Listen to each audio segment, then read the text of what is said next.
Hello everyone, welcome back to try and test kitchen. આજે હું તમારી સાથે શેર કરીશ મેથીનું એકદમ મસ્ત નવું શાક બનાવવાની રેસીપી.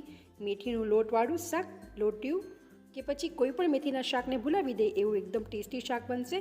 તો રેસીપીને એન્ડ સુધી જરૂર જોજો. રેસીપી ગમે તો વિડીયોને લાઇક કરજો, શેર કરજો અને ચેનલ ઉપર નવા હો તો ચેનલને સબસ્ક્રાઈબ કરી બાજુમાં આપેલો બેલ આઇકન જરૂરથી પ્રેસ કરજો.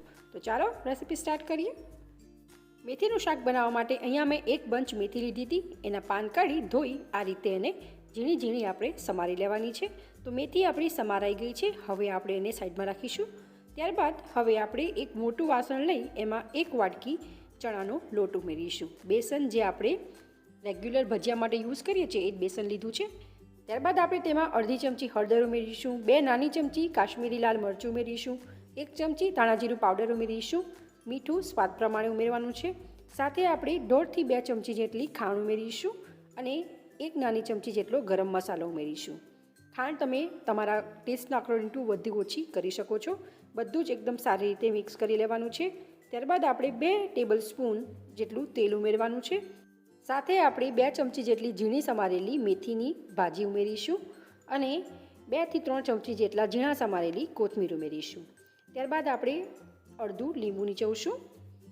ખાંડ ઉમેરી છે અને લીંબુ નીચવશું એટલે એકદમ સરસ ખાટો મીઠો ટેસ્ટ આવશે. હવે આપણે બધું જ એકદમ સારી રીતે મિક્સ કરી લેવાનું છે. તમે જોઈ શકો છો કે બધું એકદમ પરફેક્ટ મિક્સ થઈ ગયું છે. હવે આપણે થોડું થોડું પાણી ઉમેરી સોફ્ટ લોટ બાંધીને તૈયાર કરીશું. તમને મારી આજની રેસીપી કેવી લાગે છે એ મને કમેન્ટ કરી જરૂર જણાવજો. જો તમને રેસીપી ગમતી હોય તો વિડીયોને એક લાઇક જરૂરથી કરી દેજો. તો તમે જોઈ શકો છો કે એકદમ સરસ આપણો સોફ્ટ લોટ બાંધીને તૈયાર થઈ ગયો છે. લોટ હું તમને બતાવી દઉં, આ ટાઈપનો સોફ્ટ જ હોવો જોઈએ. તો હવે આપણે આ લોટમાંથી બોલ્સ બનાવીશું. તો એના ગોળા બનાવવાના છે આપણે. તો નાના નાના વાળશું. તો થોડો પોર્શન લઈ હાથ વડે આ રીતે એનો બોલ્સ બનાવીને તૈયાર કરશું. તમે જોઈ શકો છો કે એકદમ સરસ આપણું ગોટી બનીને તૈયાર થઈ ગઈ છે. હવે આપણે એને સાઈડમાં રાખીશું અને આવી જ રીતે અહીંયા મેં બધી જ ગોટી વાળીને તૈયાર કરી લીધી છે. તો હવે આપણે એને ફ્રાય કરવાની છે. તો તેના માટે મેં તેલ ઓલરેડી ગેસ ઉપર ગરમ કરવા માટે રાખી દીધું હતું.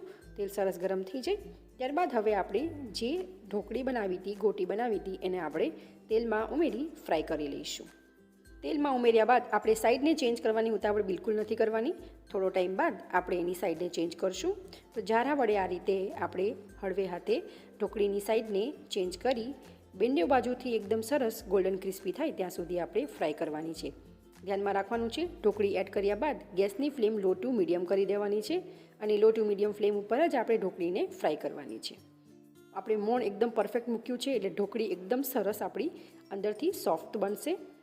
તો સાઈડને ચેન્જ કરતાં કરતાં એકદમ સરસ આપણી ઢોકળી ફ્રાય થઈને તૈયાર થઈ ગઈ છે. તમે જોઈ શકો છો ખૂબ જ સરસ ક્રેક પડી ગયા છે અને મતલબ કે ઢોકળી એકદમ સરસ આપણી ફ્રાય થઈને તૈયાર થઈ ગઈ છે. હવે આપણે એને ટીશ્યુ પેપરવાળી પ્લેટમાં કાઢી લેવાની છે. આ ઢોકળી એટલી ટેસ્ટી બને છે, તમે આ રીતે ખાશો ને તો પણ ખાવાની મજા પડી જાય એટલી સુપર ટેસ્ટી આ ઢોકળી બને છે. તો હવે આપણી આ ઢોકળી બનીને તૈયાર થઈ ગઈ છે. એને આપણે સાઈડમાં રાખી દઈશું. ત્યારબાદ હવે જે તેલમાં આપણે ઢોકળી તળી હતી એમાંથી જેટલું એક્સ્ટ્રા તેલ છે એ બધું કાઢી લેવાનું છે અને એ જ તેલમાં આપણે શાક બનાવીશું. એકદમ ટેસ્ટી બનશે. તો લગભગ 3 થી 4 મોટા ચમચા જેટલું તેલ મેં લીધું છે. તેલની ક્વોન્ટિટી તમે ઓછી કરી શકો છો. સાથે આપણે અડધી ચમચી જીરું અને 1/4 ટીસ્પૂન હિંગ ઉમેરીશું. જીરું કકળી જાય ત્યારબાદ આપણે 2 ચમચી લીલું લસણ ઉમેરીશું અને સાથે આપણે જે મેથીને કટ કરી રાખી હતી એ બધી જ મેથી આપણે ઉમેરી એકદમ સારી રીતે મિક્સ કરી લઈશું. તો લગભગ 1 મિનિટ બાદ તમે જોઈ શકો છો મેથી તેલમાં સરસ સતળાઈ ગઈ છે. હવે આપણે મસાલા ઉમેરીશું. તો 1/4 ટીસ્પૂન જેટલી હળદર ઉમેરીશું, અડધી ચમચી લાલ મરચું ઉમેરીશું, અડધી ચમચી ધાણા જીરું પાવડર ઉમેરીશું, મીઠું સ્વાદ પ્રમાણે ઉમેરવાનું છે અને બધા જ મસાલાને ફરીથી એકદમ સારી રીતે મિક્સ કરશું. બધા જ મસાલા મેથી સાથે એકદમ સરસ મિક્સ થઈ ગયા છે. હવે આપણે એક નાનું ટમેટું ફાઇન ચોપ કર્યું છે એને ઉમેરીશું અને સારી રીતે મિક્સ કરશું. આપણે ટમેટું ઉમેર્યું છે એમાં પાણીનો ભાગ હોય છે એટલે મસાલા બિલકુલ બળશે નહીં.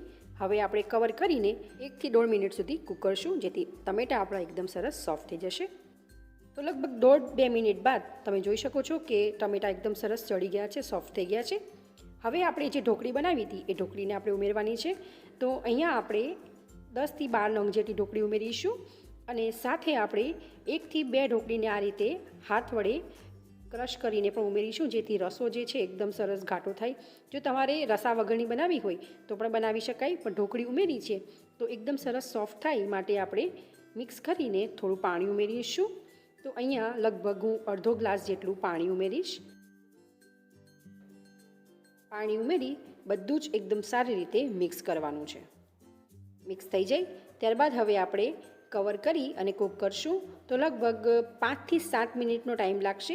ગેસની ફ્લેમ આપણે મીડિયમ રાખવાની છે, મીડિયમ ટુ લો, અને કવર કરી 5 થી 7 મિનિટ સુધી કૂક કરશું. 5 થી 7 મિનિટ બાદ તમે જોઈ શકો છો કે ઢોકળી જે છે એ સરસ ફૂલી ગઈ છે અને સરસ સોફ્ટ થઈ ગઈ છે. ફરીથી એકવાર વ્યવસ્થિત મિક્સ કરી દઈશું. ત્યારબાદ આપણે શાકના સ્વાદને વધારવા માટે ખાંડ અને લીંબુ એડ કરશું. તો તમે જેટલું ગળ્યું અને ખાટું ખાતા હો એ પ્રમાણે તમારે ઉમેરવાનું છે. જો ના ખાતા હોય તો સ્કીપ કરી શકો છો. તો અડધી ચમચી જેટલી ખાંડ અને થોડું લીંબુ નીચવી વ્યવસ્થિત ફરીથી મિક્સ કરી અને અડધી મિનિટ સુધી કૂક કરશું.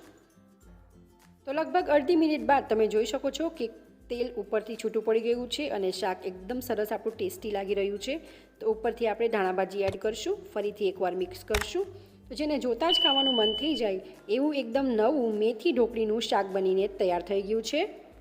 તો ગરમા ગરમ શાકને આપણે સર્વિંગ બોલમાં સર્વ કરશું. તો તમે પણ એકવાર આ રીતે આ નવું મેથી ઢોકળીનું શાક જરૂરથી બનાવજો અને કેવું બને છે એ તમારા ફીડબેક મને કમેન્ટ કરી જરૂર જણાવજો. જો તમને મારી આજની રેસીપી ગમી હોય તો વિડીયોને લાઇક કરજો, શેર કરજો, ચેનલને સબસ્ક્રાઈબ કરજો. તો ચાલો ફરી મળીશું એક આવી જ નવી રેસીપી સાથે. Thank you for watching.